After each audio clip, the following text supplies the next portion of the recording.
Nếu như vài năm trước, câu chuyện Việt Nam vượt qua Thái Lan về quy mô của nền kinh tế vẫn còn là một đề tài gây tranh cãi nảy lửa trên các bàn trà hay là các diễn đàn kinh tế, thì giờ đây những báo cáo mới nhất vừa được Ngân hàng Phát triển Châu Á và Quỹ tiền tệ quốc tế IMF công bố đầu năm 2026 đã đặt ra một dấu chấm hết cho mọi sự nghi ngại.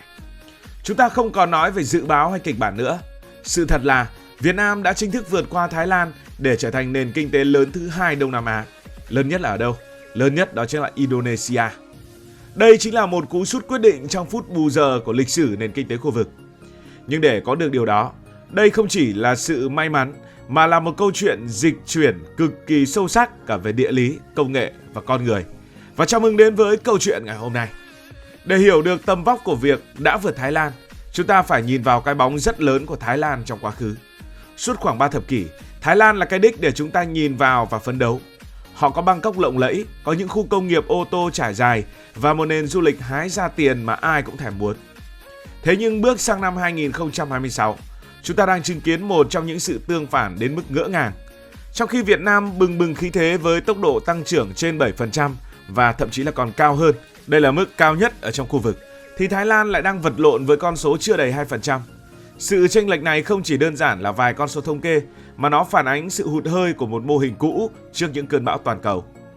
Sự vượt mặt này diễn ra trong bối cảnh Thái Lan đã bị mắc lại quá lâu trong cái bẫy thu nhập trung bình, cộng với dân số đang già đi quá nhanh đến mức báo động. Khi bạn già đi mà chưa kịp giàu, sự sáng tạo và năng lực sản xuất tự nhiên sẽ trùng xuống. Ngược lại, Việt Nam lại đang ở độ chín nhất của thời kỳ dân số vàng. Chúng ta đang có những người trẻ không chỉ biết làm thuê mà còn làm chủ công nghệ, làm chủ những chuỗi cung ứng phức tạp bậc nhất. Sự cộng hưởng giữa một bên là mệt mỏi của một cựu vương và một bên là khát khao vươn lên của một mãnh sư mới đã tạo ra một điểm giao thoa lịch sử ngay đầu năm 2026. Quy mô kinh tế Việt Nam đã chính thức cán mốc và vượt ngưỡng 500 tỷ đô la Mỹ. Trong khi đó Thái Lan vốn đã loay hoay ở mức khoảng dưới 500 tỷ đô la Mỹ suốt vài năm qua do đồng bạc mất giá và tăng trưởng ì ạch, giờ đây đã bị đẩy xuống vị trí thứ 3 của khu vực. Và bây giờ, khi nhìn vào bảng xếp hạng GDP, vị thế của Việt Nam đã khác hẳn.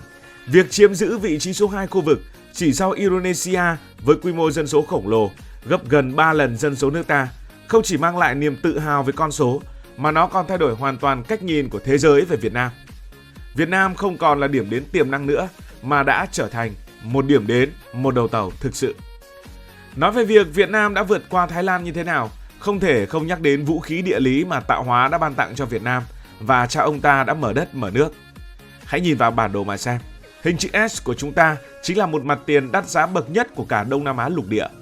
Trong khi Thái Lan nằm sâu trong vịnh, muốn ra đại dương thường phải đi vòng qua eo biển Malacca chật chội, thì Việt Nam lại mở toang cửa ra Biển Đông, con đường hàng hải nhộn nhịp bậc nhất thế giới. Lợi thế ấy đã được chúng ta hiện thực hóa bằng những siêu cảng nước sâu như là Cái Mép Thị Vải ở miền Nam hay là Lạch Huyện ở miền Bắc. Hãy hình dung như thế này, trong một thế giới mà tốc độ vận chuyển quyết định tất cả, việc những con tàu mẹ khổng lồ có thể cập bến trực tiếp tại Việt Nam để đi Mỹ, đi châu Âu, không cần trung chuyển qua các nước thứ ba, tạo ra một ưu thế tuyệt đối. Địa lý đã giúp Việt Nam trở thành một mắt xích không thể thay thế trong chiến lược Trung Quốc cộng 1. Khi các nhà máy dịch chuyển ra khỏi Trung Quốc, thì họ nhìn thấy ở Việt Nam một sự liền mạch với biên giới trên bộ và một sự thuận tiện tối đa ở trên biển. Chỉ cần một bước chân là hàng hóa từ các thủ phủ công nghiệp phía Nam Trung Quốc đã có mặt tại các cảng biển của chúng ta và từ đó tỏa đi khắp thế giới. Và chính cái thế gọi là tựa sơn hướng hải này đã biến toàn bộ giải đất miền Trung nắng gió thành một hành lang kinh tế năng động. Chúng ta đã không còn để đất ngủ yên mà biến mỗi tấc đất ven biển thành những khu công nghiệp và những trung tâm vận chuyển hiện đại. Thái Lan có thể mạnh về nội địa, nhưng về khả năng kết nối trực tiếp với dòng chảy thương mại toàn cầu, họ đã hụt hơi trước sự bứt phá hạ tầng cảng biển của Việt Nam trong vài năm qua. Sự vượt trội cả về địa chính trị này chính là nền móng vững chắc nhất để quy mô kinh tế Việt Nam bốc đầu mạnh mẽ và chính thức vượt qua đối thủ. Hãy đi sâu và chi tiết hơn. Cái cách mà Việt Nam vượt qua Thái Lan còn nằm ở sự thay đổi về chất trong sản xuất công nghiệp. Nếu 10 năm trước, nhắc đến Việt Nam là nhắc đến dệt may, da giày hay lắp ráp đơn giản, thì từ một vài năm trở lại đây, chúng ta nói đến chip bán dẫn, chúng ta nói đến trí tuệ nhân tạo và chúng ta nói đến những sản phẩm công nghệ cao. Chúng ta đã thực hiện một bước nhảy vọt thần kỳ khi thu hút được những ông lớn công nghệ hàng đầu thế giới, không phải vì nhân công giá rẻ, mà vì hệ sinh thái phụ trợ và tay nghề kỹ sư đang dần càng hoàn thiện.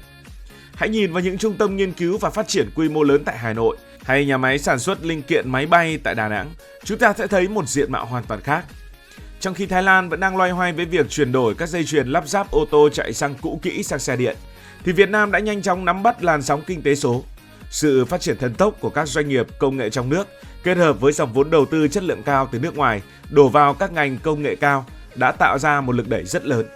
Chúng ta không chỉ gia công cho thế giới mà còn bắt đầu tham gia vào những khâu có giá trị gia tăng cao. Sự linh hoạt và nhạy bén này là một thứ mà bộ máy hành chính có phần già nua và chậm chạp của Thái Lan không thể theo kịp. Khi công nghệ trở thành động lực chính thay vì cơ bắp, Việt Nam đã bứt tốc và tạo ra khoảng cách an toàn với người hàng xóm.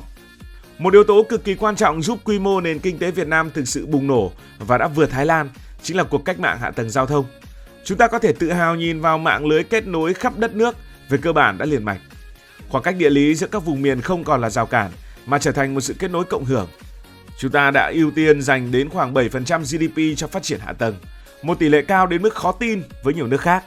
Việc đổ tiền vào hạ tầng chính là cách chúng ta dọn tổ cho những con đại bàng công nghiệp lớn nhất của thế giới về cư trú. Thái Lan từng tự hào với hệ thống đường sắt tuyệt vời của họ, nhưng trong một thập kỷ qua, sự đầu tư của họ có phần chững lại do những ưu tiên khác nhau về chính trị, mà chính trị Thái Lan thì đảo chính rất nhiều. Trong khi đó, Việt Nam lại biến cả đất nước trở thành một đại công trường với quyết tâm cao độ. Hạ tầng thông suốt đến đâu, dòng vốn đổ về đến đó và kinh tế địa phương bùng nổ đến đó. Sân bay Long Thành khi đi vào vận hành giai đoạn mở đầu có thể chia lửa, thậm chí là cạnh tranh trực tiếp với những sân bay của Thái Lan. Khi Việt Nam có được một trung tâm trung chuyển hàng không và hàng hải tầm cỡ thế giới, vị thế của chúng ta không chỉ dừng lại ở quy mô nền kinh tế mà còn là kiểm soát những luồng di chuyển của khu vực. Chính sự đồng bộ về hạ tầng này đã tạo ra một môi trường kinh doanh cực kỳ hiệu quả, giúp giảm chi phí vận chuyển và tăng sức cạnh tranh cho toàn bộ nền kinh tế, góp phần đưa Việt Nam vượt qua Thái Lan một cách thuyết phục. Đến đây, nhiều người sẽ nói về du lịch, nhưng du lịch thì sao? Dù Thái Lan vẫn là một cường quốc du lịch, nhưng năm 2026 này, chúng ta đã thấy một sự xoay trục thú vị. Việt Nam không chỉ còn là một lựa chọn đơn giản vì rẻ hơn Thái Lan, mà trở thành một điểm đến đẳng cấp và bản sắc hơn. Chúng ta đã vượt qua đối thủ bằng cách đa dạng hóa trải nghiệm và tận dụng triệt để lợi thế địa lý đa dạng từ vùng núi cao phía Bắc đến những hòn đảo hoang sơ phía Nam.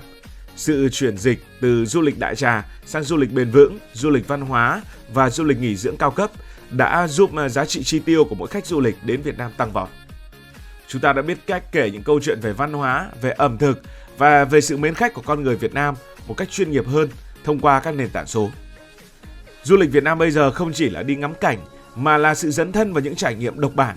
Những địa danh như Phong Nha Kẻ Bàng hay Phú Quốc đã được nâng cấp thành các thương hiệu toàn cầu với hệ sinh thái dịch vụ tích hợp từ giải trí, ẩm thực cho đến chăm sóc sức khỏe.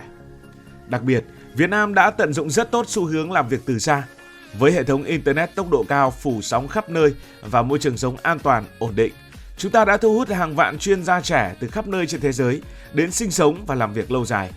Chính sự năng động này đã tạo ra một nguồn thu ngoại tệ ổn định và góp phần không nhỏ vào tăng trưởng chung của quy mô nền kinh tế Việt Nam. Trong khi Thái Lan vẫn đang loay hoay với các mô hình du lịch cũ, Việt Nam đã tiến lên phía trước bằng sự đổi mới và sáng tạo trong từng sản phẩm du lịch.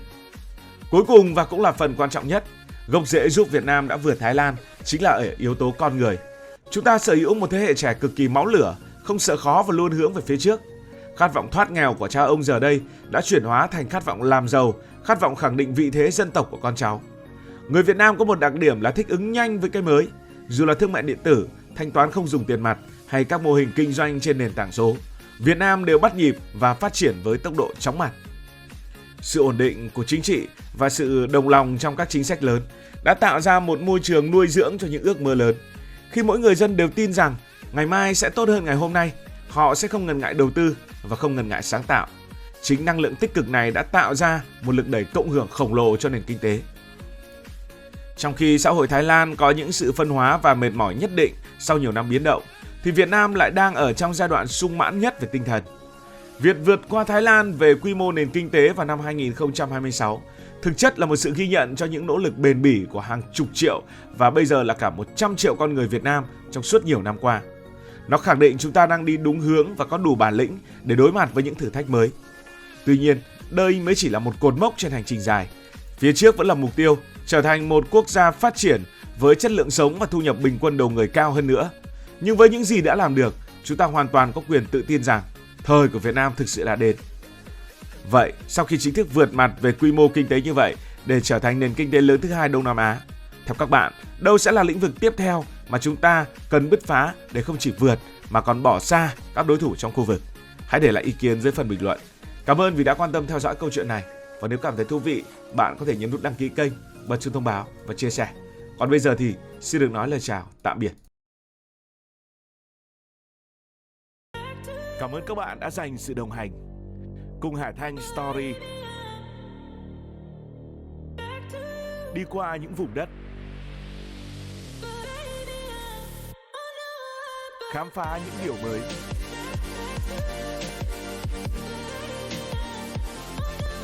Đừng ngần ngại, hãy để lại những góp ý và xin được hẹn gặp lại.